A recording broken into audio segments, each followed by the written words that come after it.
Hello दोस्तों, कैसे हैं आप सब। हमारी कहानियां देखने के लिए हमारे चैनल को सब्सक्राइब कीजिए और हाँ, बेल आइकॉन पर क्लिक करना मत भूलिएगा। सुरुचि ने प्रवचन सुन सुन के प्रतिज्ञा ले ली थी कि अब वो कोई भी पाप नहीं करेगी, सबसे अच्छे से बात करेगी, किसी के साथ बुरा नहीं करेगी। बहू, ये मच्छर तेरे गाल पे कब से बैठा है? अरे काट लिया तो गाल गुलाब की तरह लाल कर देगा। बैठे रहने दो माँ जी, उसे आराम करना होगा।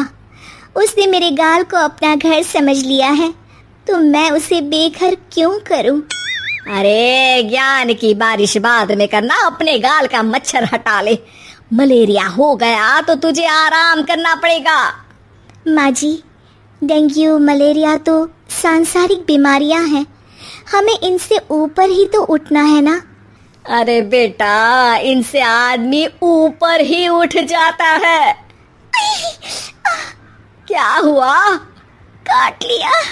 अरे मैंने तो कहा ही था, मार देना था उसको। नहीं नहीं माँ जी, उसे भोजन करना था, मैंने उसे पोषण दिया है, मुझसे पुण्य का काम हुआ है। अरे उड़ रहा है टुनटुना के, ताली बजा के मार दे वरना फिर काट खाएगा। नहीं नहीं माँ जी, जीव हत्या करना पाप है। मैंने एक बार व्हाट्सएप पे एक उपदेश पढ़ा था, मच्छर आपको काटे ये उसका जुनून है, उसके बाद आप खुजाओ ये आपका सुकून है। लेकिन कभी मच्छर को मारना मत, क्योंकि उसकी रगों में आपका ही खून है। अरे तू और तेरा व्हाट्सएप का ज्ञान, भगवान बचाए। सुरुचि की ये पुण्य करने की आदत से कई बार सुरुचि का नुकसान होता, लेकिन फिर भी वो पाप से दूर रहती। सुरुचि, मेरे सर में जुएं हो गई हैं, निकाल दोगी? कोई आपको अपने घर से निकाले, आपको अच्छा लगेगा क्या?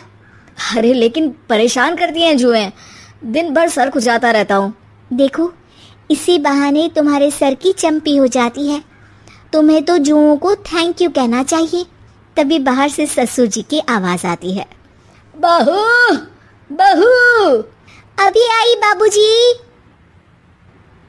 बेटा सुनो, ये देखो चाय में ना मक्खी तैर रही है, दूसरी चाय ले आओ जाओ। ला दूंगी, पर मक्खी मत हटाइएगा। अरे क्यों बेटा? मक्खी चाय का सेवन कर रही है, अच्छा थोड़ी ना लगेगा। आप बीच में अडंगा डाल देंगी तो आपको अच्छा लगेगा क्या अगर कोई आपकी चाय छीन ले? अरे पर निकालूंगा नहीं तो मक्खी मर जाएगी बेटा। नहीं नहीं बाबूजी, आप उसे पीने दीजिए, पीकर उड़ जाएगी। लेकिन बाबूजी मक्खी के साथ ही चाय पी जाते हैं। ये क्या किया बाबूजी? अरे मक्खी सिर्फ चाय ही क्यों पिए, आज सुबह मैंने मिठाई भी खाई है, पेट में ही है, वो पेट में चाय भी पीती रहेगी और मिठाई भी खाती रहेगी। सुरुचि को समझ में नहीं आता कि वो बाबूजी के इस कारनामे पर क्या जवाब दे। वो सास के पास जाती है। सास के हाथ में एक खटमल मारने की दवाई है। माँ जी, आपके हाथ में ये क्या है? अरे बेटा, तू तो बीए पढ़ी है, इतना तो पढ़ने में आया ही होगा कि ये खटमल की दवाई है। माँ जी, आप क्यों मार रही हैं खटमल? मत मारिए माँ जी, आप अपनी नींद के लिए खटमलों को हमेशा के लिए सुला देना चाहती हैं। अरे अब चुप भी हो जाओ देवी, पुरानी दवाई है, एक्सपायर हो गई है, फेंकने जा रही हूँ, नहीं मार रही हूँ खटमल। और वैसे भी खटमल से ज्यादा तो तूने हमारी नींद हराम कर रखी है। माँ जी, पुण्य करना चाहिए, आपको तो ज्यादा करना चाहिए, आपकी तो उम्र भी हो रही है। अरे उम्र से याद आया, बैंक में जाकर जन्म तारीख सही करवानी है, तैयार हो जा, कल स्कूटी चला के ले जाना मुझे। अगले दिन सास घर से निकलने से पहले दही शक्कर खा रही है और जल्दी जल्दी में हाथ नहीं धोती। बहू स्कूटी निकालती है और सास ताला लगाती है। ताला लगाते वक्त शक्कर के दाने ताले पे रह जाते हैं और दोनों सास बहू हड़बड़ी में घर से बाहर निकल जाती हैं। अच्छा हुआ कि तेरी स्कूटी में सेल्फ स्टार्ट है, वरना तू तो बोलती कि मैं किक नहीं मारूंगी, किक मार दी तो पाप लगेगा। माँ जी, इस तरह मजाक करना भी पाप होता है। दोनों सास बहू बैंक पहुंचती हैं। अभी लंच टाइम है, बाद में आना। अरे भाई साहब सुन तो लो, करवाना क्या है? अरे जन्म तारीख बदलवानी है, कैसे बदलेगी?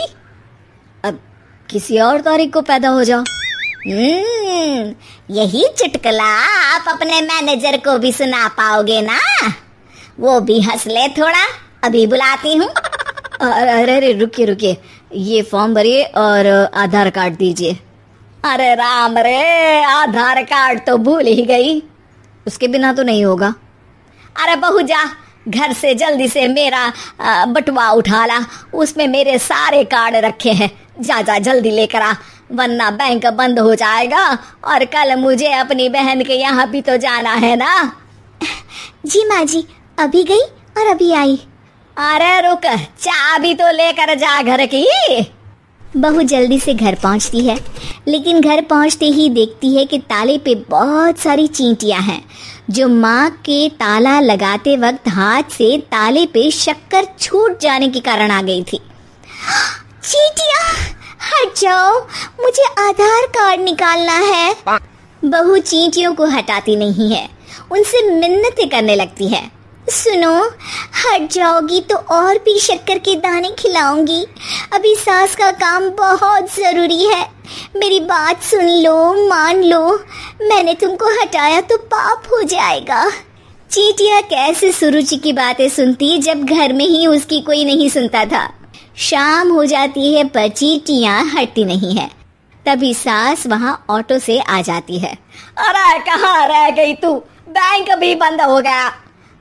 माँ जी, ताले पे चींटी।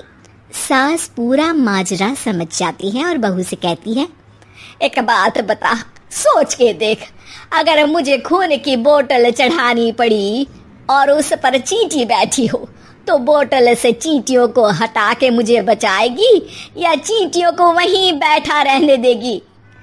माँ जी, ऐसा होगा ही नहीं। अरे चींटियों को तो मीठा पसंद होता है, खून की बोतल पे तो मच्छर आएगा, क्योंकि खून तो मच्छर पीता है। सास सर पकड़कर बैठ जाती है और रोने लगती है। तभी ससुर जी और सुरुचि का पति भी वहां आ जाता है। अरे रो क्यों रही हो?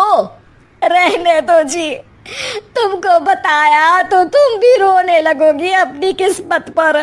अगले दिन सास अपनी बड़ी बहन के यहाँ चली जाती है। पति अपना काम कर रहा होता है और सुरुचि उसके पास जाकर कहती है, ये जुए खत्म करने की दवाई है, मैं मालिश कर देती हूँ। अरे लेकिन तुमको पाप नहीं लगेगा? अपनों की खुशी के लिए अगर छोटे मोटे पाप करने पड़े तो वो पाप अच्छे हैं जी।